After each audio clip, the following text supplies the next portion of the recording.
Pohon salam di pinggir empang. Cakep.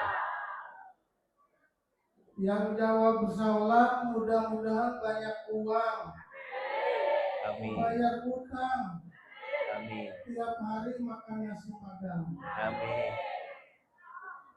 Assalamualaikum warahmatullahi wabarakatuh.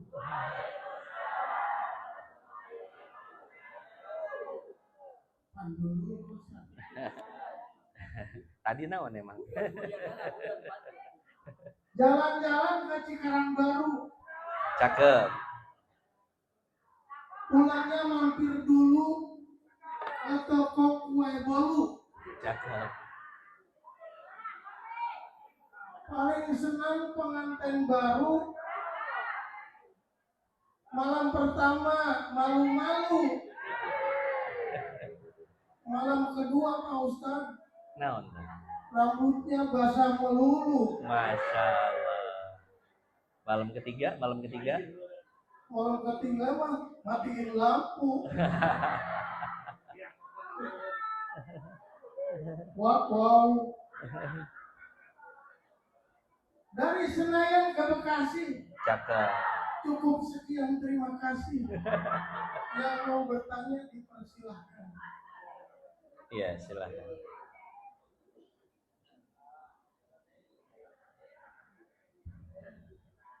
Bismillahirrahmanirrahim. Assalamualaikum warahmatullahi wabarakatuh. Waalaikumsalam warahmatullahi wabarakatuh. Terlebih dahulu mohon maaf ada Ustaz juga sudah cemas.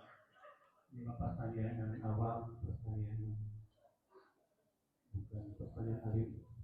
Berkaitan dengan takwa dari gambaran jelas intinya adalah kita introspeksi internal pribadi itu yang harus diperbaiki. Dari praktek biasa, asalnya ada sholat betul, ibadah yang lainnya juga betul, maka untuk ukuran takwa itu seperti apa? Tiap hari itu sholat dan seterusnya, apa yang istighfar saja. Nah ini berarti di dalam lagi. Terus berikutnya karena hantaman ekonomi sekarang ini luar biasa, berdampak sekali. Kalau ada pertanyaan seperti ini, kalau umpamanya setiap orang berkeinginan lalu dikabulkan, itu apakah dampak atau balukar dengan kepribadian betul ibadah, betul usaha, atau betul doa dan sebagainya? Sepertinya kita kalau banyak uang duit, efek tidak akibat kurang lomba ibadah, atau betul usaha, atau bahkan kan kalau orang kafir, mohon maaf, kalau komisioner percaturan itu malah kaya, banyak yang kaya. Jadi istilahnya kalau saya diperjelas lagi pertanyaannya, apakah dengan setiap keinginan terkabul itu berakibat dari balukar kitanya banyak ibadah atau seperti apa? Sebab kalau umpamanya banyak ibadah kita, tidak semua orang ibadah juga terkabul ya. Bisa mohon bila dua pertanyaan ini mohon dijelaskan. Terima kasih. Assalamualaikum warahmatullahi wabarakatuh. Waalaikumsalam warahmatullahi wabarakatuh. Pertama, dunia itu bukan ukuran ketakwaan seseorang. Ketakwaan tidak bisa diukur oleh banyaknya uang, tidak bisa diukur oleh selalu terkabulnya hajat. Ketakwaan pun tidak bisa terukur oleh kesulitan, banyaknya penyakit, banyaknya musibah, tidak. Karena ukuran, barometer, parameter ketakwaan kepada Allah bukan dunia tapi akhirat, ya. Tapi syariat, bagaimana dia menjalankan syariat dan bagaimana dia memahami Al-Quran dan Sunnah, itu merupakan ukuran ketakwaan seseorang, Pak. Walaupun dia doanya tidak pernah dikabul, hidupnya penuh dengan kesulitan, usahanya nggak pernah maju, Tapi kalau seandainya dia betul-betul mengamalkan syariat zahir batin, maka dialah orang yang bertakwa. Ya. Karena bicara dunia, siapapun kaya. Mau yang sholat, yang nggak sholat kaya. Betul nggak, Pak? Ya. Mau beriman, mau ateis kaya. Dunia itu akan mendatangi siapapun, baik orang yang bertakwa atau tidak bertakwa. Nah, apa yang saya jelaskan ini disebutkan oleh Al-Imam Al-Qurtubi di dalam kitabnya At-Tadhkirah. Saya cantumkan riwayatnya, Pak. Riwayatnya seperti ini. Innallaha idza ahabba abdan. Ketika Allah mencintai seseorang, ya. Wa uridu, kata Allah. Ini saya lupa hadis qudsi atau hadis nabawi ya. Yang intinya begini. Wa aradallahu an yarhamahu, dan Allah ingin benar-benar menyayanginya. Kenapa Allah begitu sayang kepada dia? Ya, karena ada hal yang membuat Allah sayang. Seperti misalkan dia rajin ibadahnya atau melakukan satu amalan yang di dalam amalan itu terdapat ridho Allah.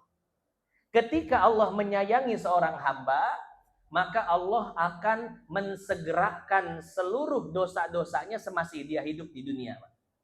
Dalam bentuk apa? Dalam bentuk disempitkan rezekinya, diberikan penyakit, diberikan kesulitan dalam hidup, masalah keluarga, masalah anak, masalah di kantor dan lain sebagainya. Kenapa? Sengaja Allah ingin mensegerakan seluruh dosa-dosa dan kesalahannya semasa dia hidup di dunia.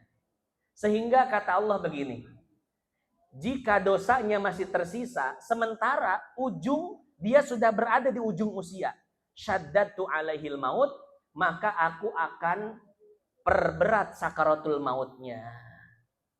Itu padahal orang rajin ibadah, Pak, tapi sakaratul mautnya ngap-ngapan. Jangan curiga. Kenapa? Karena Allah ingin mensegerakan seluruh kesalahannya semasa dia hidup di dunia. Hatta kharaja minan dunya naqiyan minadz dzunub. Sehingga kata Allah, aku ingin dia keluar dari dunia ini bersih dari dosa, tidak ada satupun dosa yang dibawa, hanya pahala-pahala saja yang dia bawa ke akhirat. Ini kan bukti bahwasanya Allah ketika menyayangi seseorang bukan berarti doanya sering dikabul, rezekinya sering lancar terus. Maka salah kalau ada orang bilang, "Wow, rezeki saya lancar, usaha lancar." Kenapa? "Oh, saya sedekahnya rajin." Ya tidak salah, kurang tepat saja. Karena jika didebat, Pak, gampang. Oh, orang pelit juga rezekinya banyak. Orang pelit usahanya maju. Oh, karena saya beriman. Oh, orang yang gak beriman juga kaya-kaya, begitu kan? Jadi salah ketika kita menjadikan dunia sebagai ukuran, barometer, parameter ketakwaan seseorang. Yang kedua, ini riwayat yang berlawanan. Kata Nabi kalau nabawi, kata Allah kalau qudsi. Ketika Allah membenci seorang hamba, Allah ini pengasih penyayang, Pak. Ketika Allah benci, berarti ada sesuatu yang salah dari hamba tersebut. Ketika Allah tidak menyukai seorang hamba, kata Allah, aku akan segerakan seluruh amal baiknya, pahalanya semasa dia hidup di dunia. Bagaimana Allah segerakan? Dibuat rezekinya lancar, usahanya sukses, gak pernah sakit, Pak. Padahal gak pernah sholat, kemudian sering mabuk dan lain sebagainya. Tapi dunianya luar biasa, Pak, bagus. Sehingga orang-orang yang kurang ilmu kebita. Waduh, ya nggak pernah sholat tapi rezeki, mantep nih, nggak usah sholat. Nah kata Allah, sehingga ketika orang ini berada di ujung usianya, kebaikannya masih tersisa, hawantu alaihi fi sakaratihi, maka aku akan mudahkan sakaratul mautnya. Orang nggak pernah sholat, mabuk, judi, zina, tapi sakaratul mautnya seperti orang tidur. Bayangkan, Saya mati dulu ya. Cek. Mantap amat ya. Mudah sekali sakaratul mautnya. Jangan dikira ini orang istimewa. Ya. Tapi berhusnuzon bolehlah, tidak jadi masalah. Tapi ini jangan jadi ukuran barometer kita terhadap ketakwaan seseorang. Sehingga kata Allah, aku ingin ketika dia keluar dari dunia, yang dia bawa hanya dosa-dosanya saja. Jadi dari sekarang Bapak Ibu berhenti untuk menjadikan dunia sebagai ukuran ketakwaan seseorang. Saya tanya sama Bapak Ibu, ada dua ustadz. Satu ustadz kaya, satu ustadz sederhana.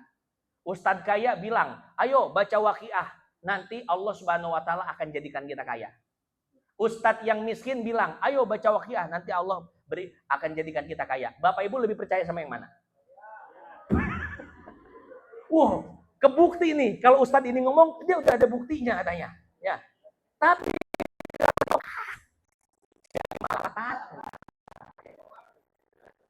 itu yang salah Ustadznya. Dia kan salahnya audiensnya. Ya, ukuran Ustadz itu dengan dunia Ustadz nggak kaya, nggak ada yang datang. Pak, ya, betul ya. Jadi itu keramah sebagai ukuran ketakwaan kesolehan seseorang. Fokus menjalankan perintah Allah dan Rasulnya, cukup itu Pak. Mau Allah kasih kita kemudahan dunia, mau Allah tidak kasih, nomor 18. Yang penting kita benar-benar menghamba kepada Allah. Lalu ketakwaan kita bagaimana ukurannya? Ya sudah, takwa itu kan ada tingkat-tingkatannya. Ya, ada takwanya orang biasa, ada takwanya orang istimewa. Kita, termasuk saya, orang biasa, cukup kita ini menjalani takwa zohir saja sudah. Dan batin bagaimana? Ya batin kita memperbaiki sambil berjalan aja kalau batin. Bagaimana meningkatkan kualitas takwa batin kita? Belajar ilmu tasawuf. Karena di dalam ilmu tasawuf akan diberitahukan penyakit-penyakit kolbu kita, Pak. Kita belajar tasawuf sama dengan kita datang ke dokter, minta didiagnosa. Dari ujung ketombe sampai ujung rorombeheun. Ini ada penyakit apa saja. Ya, nanti setelah ketahuan penyakitnya oleh dokter, didiagnosa, baru dikasih obat. Sama kita ingin tahu penyakit dalam diri kita, kolbu kita, datang ke pengajian tasawuf. Nanti didiagnosa apa penyakit kolbu kita dan diberikan obat-obat penawarnya. Ya, jangan merasa paling wow saja, Pak. Jangan merasa sudah aman, ya. Tapi terus diagnosa kolbu kita, barangkali ada penyakit-penyakit yang terselip. Itu jawaban pertanyaan kedua. Pertanyaan pertama, udah itu dua-duanya ya? Udah ya, dua-duanya. Pertama dan kedua. Kurang lebih seperti itu jawabannya, ya. Wallahu a'lam bishawab. Yang kedua, Ustaz ini mau nanya. Silakan, Pak Haji. Assalamualaikum warahmatullahi wabarakatuh. Waalaikumsalam warahmatullahi wabarakatuh. Yang pertama, saya mengingat dari mahafal saya, Gus ya, Gus Kedini. Dia telah mengutip dari Syekh Habib Muhammad bin Ghazali atau disebut Imam Ghazali. Artinya patokan hati itu empat. Pertama, hati orang kafir. Kedua, hati orang yang munafik. Ketiga, hati yang orang yang soleh. Yang keempat, hati yang takwa. Tidak kita pilih itu, yang empat itu. Menurut beliau. Nah, tadi Ustaz mengatakan, saya meresapi pembicaraan Pak Kiai harus mempunyai hati tauhidun wa mutahhirun. Dalam suci harus menyucikan. Nah, bagaimana pelaksanaannya kita menjalankan tauhidun wa mutahhirun? Memang ada di sebuah ayat Tuhan kita katakan wala tahinu wala tahjanu, kan begitu ya. Artinya apa? Jangan kau berasa sedih, jangan kau menangis. Jangan kau nggak resula. Kalau engkau takwa kepadaku, atau takwa kepada kaulah, ya, dan apa aku berikan. Tapi kalau engkau tidak takwa kepada kaulah, kata Allah, cari pangeran selain di kaulah. Nah ini yang bisa ditanyakan garisnya yang disebut tauhidul mu'taqid itu suci mendidikan hati kita bagaimana cara pelaksanaannya supaya seterusnya gitu. Itulah perkataan saya. Assalamualaikum warahmatullahi wabarakatuh. Waalaikumsalam warahmatullahi wabarakatuh. Ya, kesimpulannya begini. Ada hati yang kotor, ini harus dibersihkan. Dan ada hati yang suci, tapi hanya bisa untuk diri sendiri. Yang ketiga, ada hati yang selain hatinya suci, dia bisa mensucikan hati orang lain. Itu kalau dikiaskan ke air ya, tohir mutohir. Selain hatinya bersih, dia bisa membersihkan hati orang lain. Mungkin pertanyaannya bagaimana agar kita bisa mencapai tingkat yang ketiga tadi. Selain hati kita bersih, kita bisa membersihkan orang lain. Artinya bisa jadi guru spiritual bagi orang lain. Nah maka untuk mencapai derajat tersebut tentu butuh riyadhah. Butuh latihan untuk senantiasa memperbaiki ruhani kita. Ya dengan belajar tasawuf. Dengan belajar tasawuf nanti ada konsep al-maqamat wal ahwal. Fase-fase ruhaniyah. Ya, untuk menuju Allah Subhanahu wa ta'ala. Nah, kalau seseorang sudah menapaki fase-fase tersebut, maka dia bisa menunjukkan jalan bagi orang yang berada di bawah.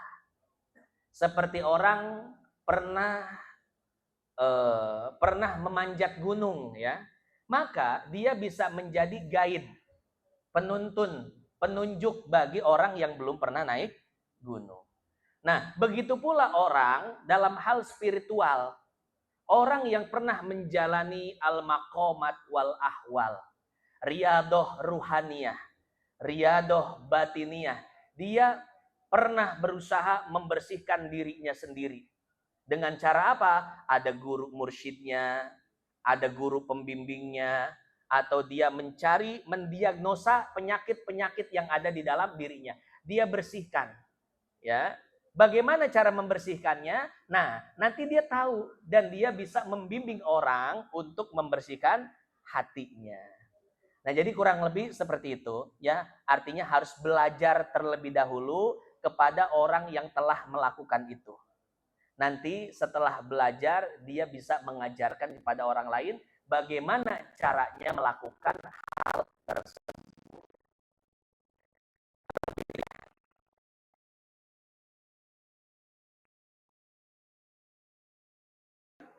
Tasawufnya Imam Haddad dan yang lainnya. Tapi kalau ingin memperbaiki pikiran kita terhadap Allah, terhadap kehidupan, bagaimana agar kita hidup itu bisa berfalsafah, maka pelajari Al-Hikam yang dikarang oleh Imam Ibnu Athaillah. Karena itu memperbaiki pikiran-pikiran kita tentang Allah dan bagaimana cara kita memandang hidup di dunia. Kurang lebih seperti itu. Wallahu a'lam bishawab. Cukup aja ya. Kita tutup saja ya dengan Ummul Quran suratul Fatihah. Mudah-mudahan yang sedikit ini manfaat jadi tabungan kita di akhirat. Al-Fatihah. A'udzubillahi minasyaitonir rajim. Bismillahirrahmanirrahim. Alhamdulillahirabbil alamin arrahmanir rahim maliki yaumiddin. Iyyaka na'budu wa iyyaka nasta'in ihdinas siratal mustaqim siratal ladzina an'amta 'alaihim ghairil maghdubi 'alaihim waladdallin